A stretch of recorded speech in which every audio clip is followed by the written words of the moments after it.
Dear students, good morning. So far we have studied about integrals. We know that integral is the inverse process of differentiation. Now,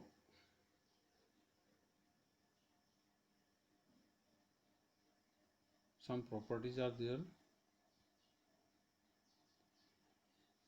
Property number 1, if f is the antiderivative of f, small f. If capital F is antiderivative of small f, then so is f plus c. इसमें देखिए f plus c का अगर हम differentiation करें तो उतना ही आएगा जितना f का डिफ्रेंशिएशन करने पर आता है।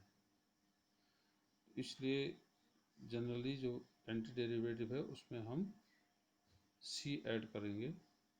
c के कारण ये इनडेफिनिट इंटीग्रल बन जाता है। तो c क्या है? c इज द कांस्टेंट, क्योंकि इंटीग्रल जो है ये इस डिफ्रेंशिएशन की इन्वर्स प्रोसेस है। जिसका डिफ्रेंशिएशन हमें दिया हुआ है, हमें ओरिजिनल फंक्शन पे पहुंचना है, वही इंटीग्रेशन है। तो इसके लिए जो डेरिवेटिव होगा उसको इंटीग्रेट करके जो फंक्शन आएगा उसमें हम प्लस सी ऐड कर देंगे। Thus we know that one antiderivative f, capital F, of a function f, we can write down an infinite number of antiderivatives of f by adding a constant to f, expressed as fx plus c. c belongs to R. In application, it is often necessary to satisfy an additional condition which then determine a specific value of c, giving unique and derivative of given function. Suppose हमें particular value निकालनी है, उसके लिए constant की value निकालने के लिए उसमें कोई कंडीशन दी हुई होगी, उस कंडीशन को रख के हम c की वैल्यू निकाल के फिर इसमें पुट कर देंगे। वो हमारे पास पर्टिकुलर सॉल्यूशन हो जाएगा। तो जनरली हमें ध्यान रखना है, जैसे d upon D X of sine X is equal to cos X, तो integration of cos X will be written as sine X plus C, not simply sine X, because differentiation of sine X plus C is also cos X. So we will write an every integration plus c. Second, sometimes f is not expressible in terms of elementary functions, polynomials, logarithmic, exponential, trigonometric, and their inverses also. तो इस type के functions का integral निकालने का दूसरे तरीके होते हैं और ये सिंपली नहीं निकल पाते, तो उनके लिए हम दूसरे रूल का यूज़ करते हैं। Third, when the variable of integration is denoted by a variable other than x, माना वेरिएबल अदर देन एक्स है, जैसे इसमें दिया है y पावर 4 dy, तो पावर रूल इसमें सेम तरीके से लगेगा, वेरिएबल चेंज हो जाएगा, वेरिएबल x की जगह y है तो y power 4 plus 1 upon 4 plus 1 plus C, तो y power 5 upon 5 plus C, इस तरीके से। तो वेरिएबल के बदलने से उस पर फर्क नहीं पड़ेगा अगर पावर रूल का यूज किया जा रहा है। कोई भी पावर हो -1 के अलावा, तो सब में पावर रूल लगेगा, जो इसमें कि वेरिएबल की पावर +1 हो जाती है और अपॉन डिवीजन में n+1 आता है। ये तो रहे इसके कुछ प्रॉपर्टीज। अब दोनों में comparison between differentiation and integration. Both are operations, both are in property of linear all functions are not differentiable, we know. Similarly, all functions are not integrable also. Next, the derivative of a function when it exists is a unique function. Derivative is unique. The integral of function is not so. Integral same नहीं हो सकता, उसमें plus सी के कारण differences आ जाते हैं. However they are unique up to the additive constant. Any two integrals of a function differ by a constant. ये कांस्टेंट के कारण डिफरेंस में हो सकता है. कांस्टेंट की वैल्यू अननोन है, थोड़ा फंक्शन में भी उस तरीके से इफेक्ट पड़ जाता है. Next, when a polynomial function p is differentiated. कोई फंक्शन पॉलिनोमियल फंक्शन है, उसको डिफरेंशिएट किया गया, the result is a polynomial. तो जो डिफरेंशिएशन के बाद जो आता है वो भी पॉलिनोमियल आता है. और हम देखते हैं कि उसकी पावर एक कम हो जाती है. जैसे D upon D X of X cube, अगर हम डिफरेंशिएट करें एक्स क्यूब का तो 3x स्क्वायर हो जाता है, x की पावर एक कम हो गई. The polynomial whose degree is 1 less than the polynomial of p. It means when we differentiate a polynomial, the power of polynomial decrease by 1, or the degree of polynomial will decrease by 1. When a polynomial function is integrated, जब polynomial function को हम integrate करते हैं, result is polynomial, result polynomial होगा, लेकिन polynomial की power एक बढ़ जाएगी. पॉलिनोमियल की डिग्री एक पावर बढ़ जाएगी. जैसे integration of X cube D X है. Integration of X cube D X में क्या होगा, X power 3 plus 1 upon 3 plus 1, X power 4 upon 4 आ जाता है ना. तो इसका मतलब it means the power is increased by 1, the degree is increased by 1. Highest power जो होगी वो 1 डिग्री बढ़ जाएगी. तो उसको हम कहेंगे कि उसकी डिग्री एक ज़्यादा हो गई.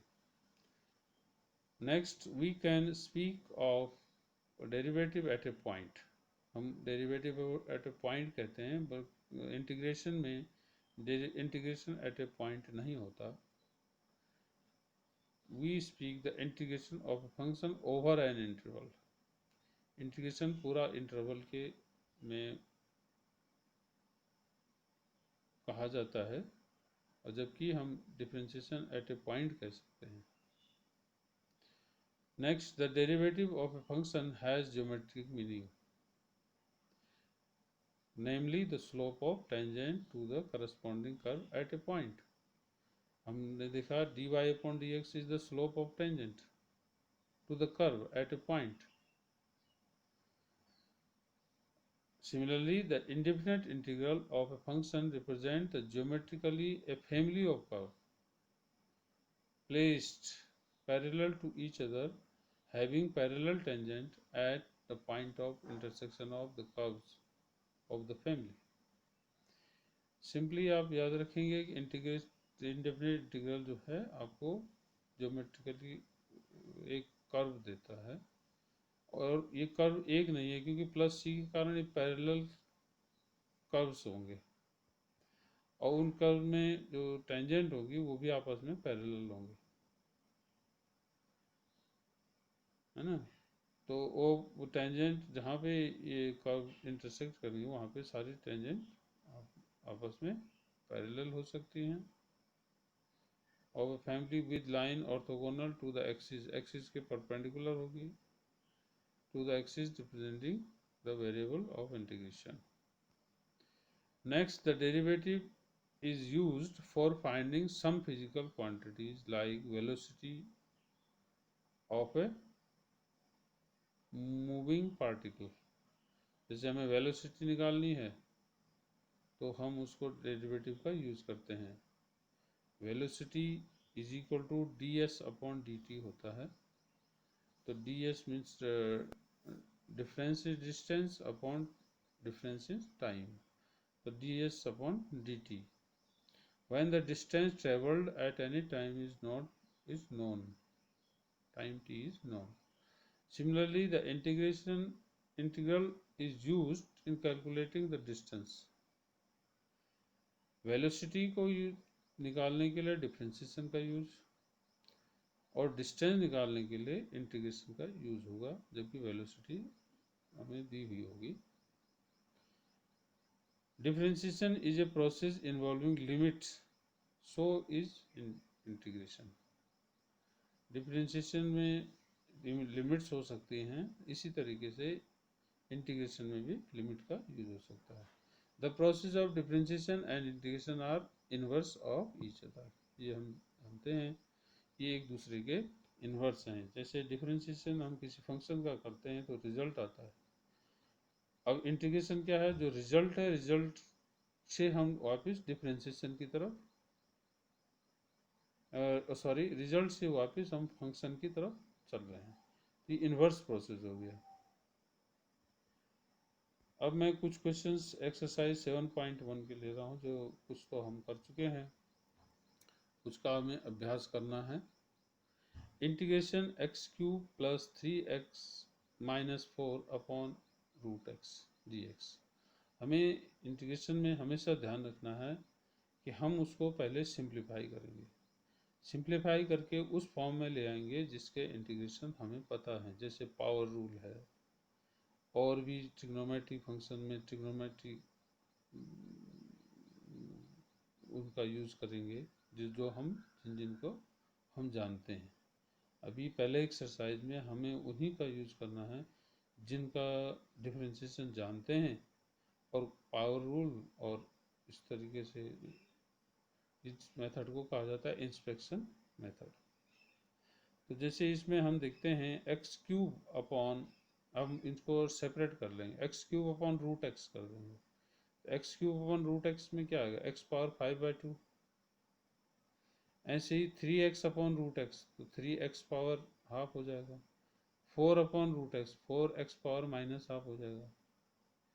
अब यहाँ पे पावर रूल का यूज़ कर लेंगे, x power 5/2 plus 1 upon 5/2 plus 1 plus 3 constant तो बाहर हो जाएगा. x power 1/2 upon plus 1 upon 1/2 plus 1 minus 4 बाहर हुआ. x power minus half plus 1 upon minus half plus 1 plus c.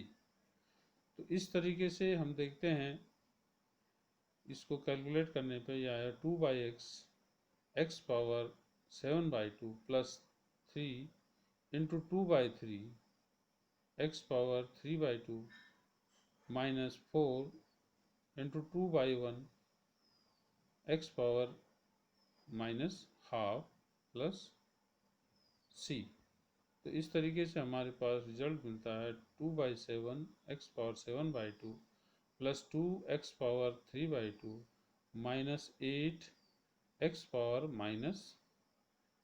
x power half.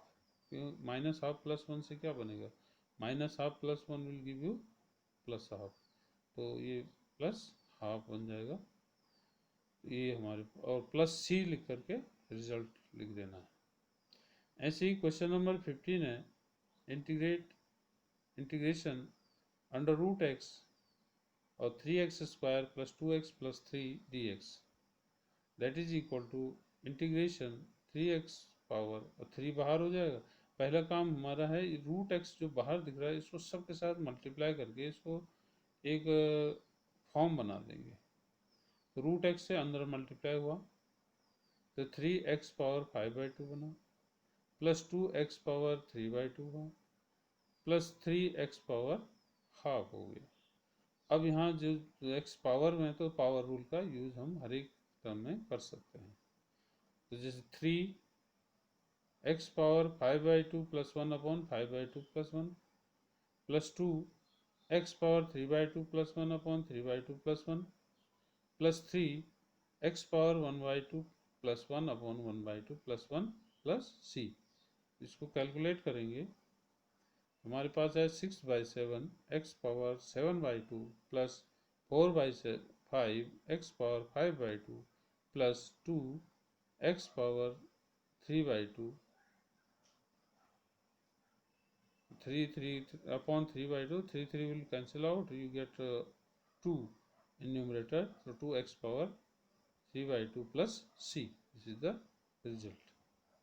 Now there is question number 19 from exercise, integration sec square x upon cosec square x.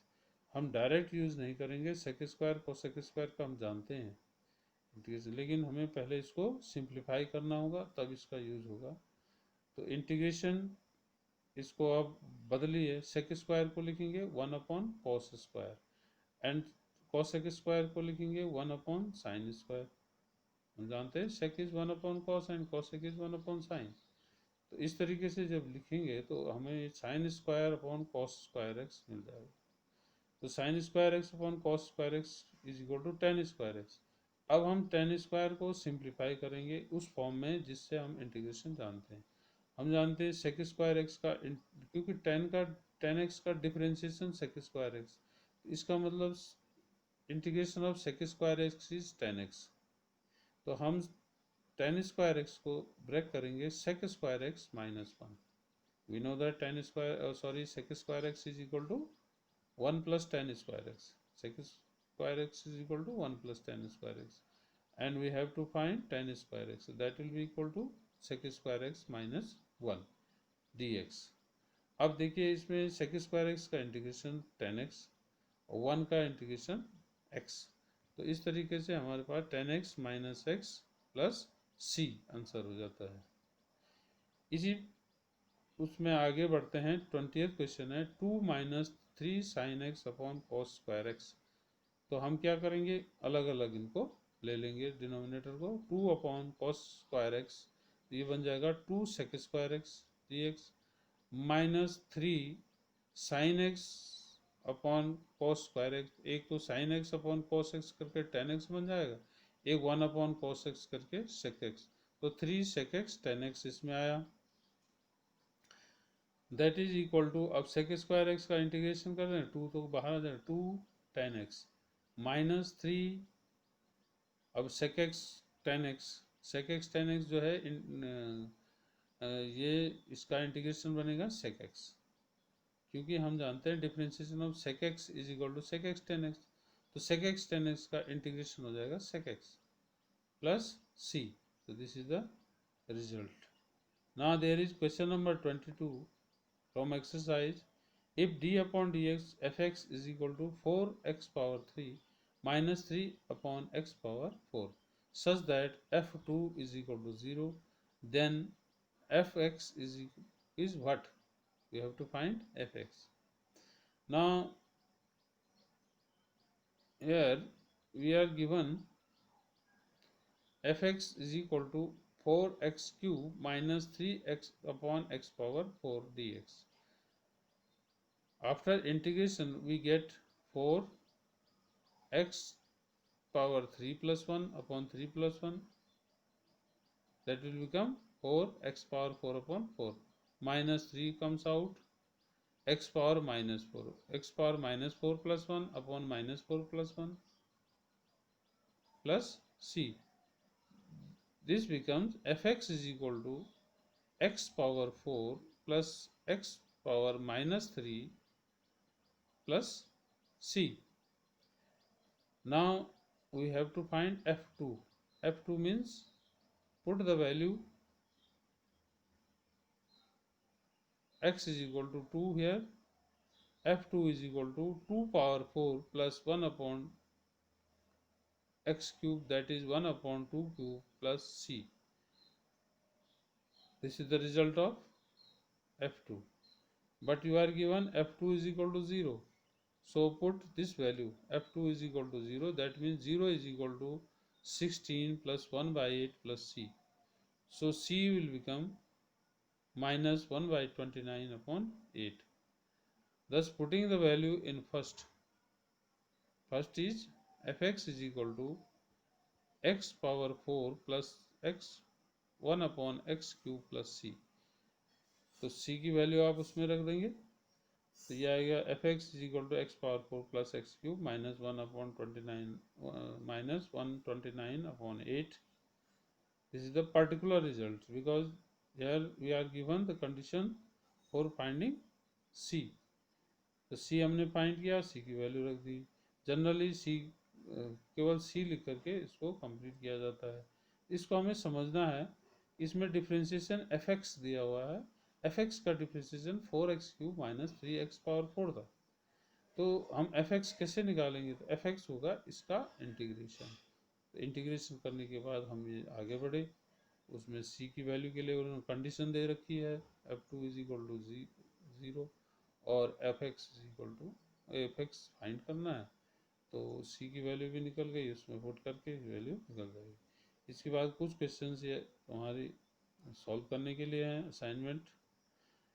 इसके अलावा book में जितने भी ये फार्मूले दिए हैं जिनका हम डिफ्रेंशिएशन जानते हैं, वो रिवर्स में उसके इंटीग्रेशन होगा फंक्शन जिसका वो डिफ्रेंशिएशन हो रखा है।